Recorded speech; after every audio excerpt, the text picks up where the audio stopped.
Professor Dennis Talbot, thank you so much for agreeing to talk to me this morning. I wonder if we could start by you telling me a little bit more about why this new trial study is so important. Well, the main purpose of this study is to see if the addition of canakinumab will increase the disease-free and overall survival of people with lung cancer who have had surgery or chemoradiotherapy. Okay, so this is a very new drug, canakinumab. How does it work? Well, we know that the formation of cancer is dependent mainly on risk factors, including smoking, that cause inflammation. Let me show you how canakinumab works. Lung cancer develops over several steps or stages. The four main ones are firstly initiation, the development of a cancer cell from normal cells. Secondly, promotion. This is the growth of cancer cells into many cells or a tumour. Thirdly, the development of blood vessels. Cancer cells induce the growth of new blood vessels to supply them with nutrients and oxygen. This is called angiogenesis. And finally, metastasis. This is the spread of cancer to other parts of the body. There are many types of chemical messengers in the body called cytokines, and here they're represented by the yellow triangle. These interact with the cancer cells, promoting them and allowing angiogenesis and metastasis. Canakinumab interferes with this process by binding to the cytokine interleukin-1 beta. Canakinumab is shown here in the blue figure.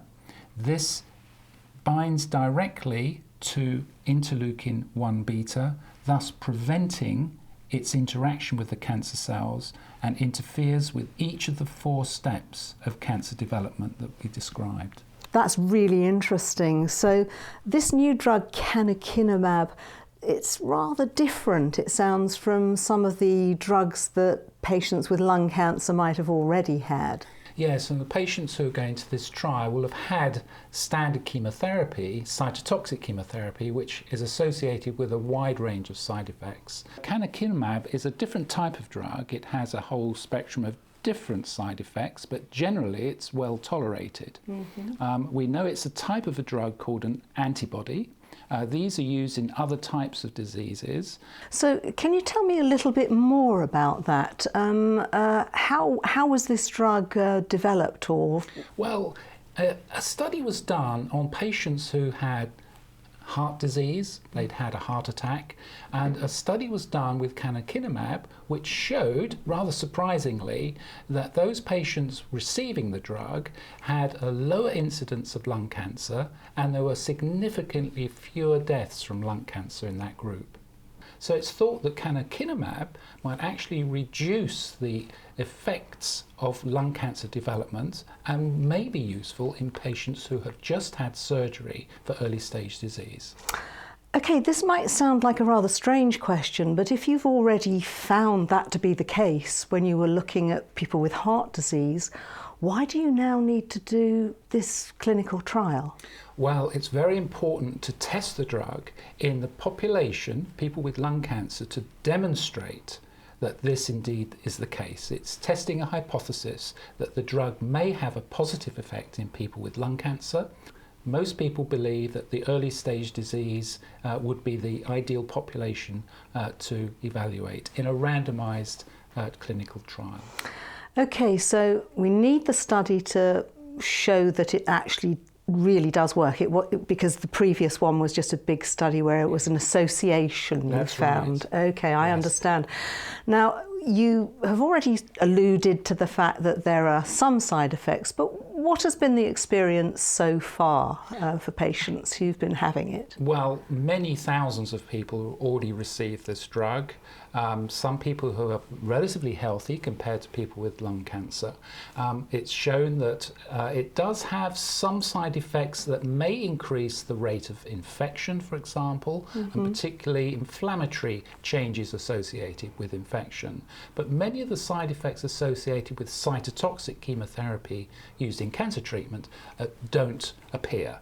But of course, because patients will be in this big study, they'll be monitored very closely for all those sorts of things. Of course. Yeah. In a randomised trial, we will want to evaluate not only the outcomes, as I've mentioned, but also side effects, how well the drug is tolerated, and also quality of life, which is so important for patients with cancer. Well, it all sounds very exciting. So when in fact will the results of the trial be known? Well, because it's early stage lung cancer, we expect many patients to live many years. And so the study won't be completed for maybe 5 to 6 years from the start. So we won't know the results for some time yet. And if you look into your crystal ball, how much do you think that this new drug might be practice changing for the scene for patients with lung cancer? Well, of course, we have to wait for the results of the trial, and that is paramount in how the drug can then be used for benefit for patients in the future. So I'm afraid we have to wait for a few years before that result's out. Professor Dennis Talbot, thank you very much for explaining that to me. It's a pleasure. Thank you.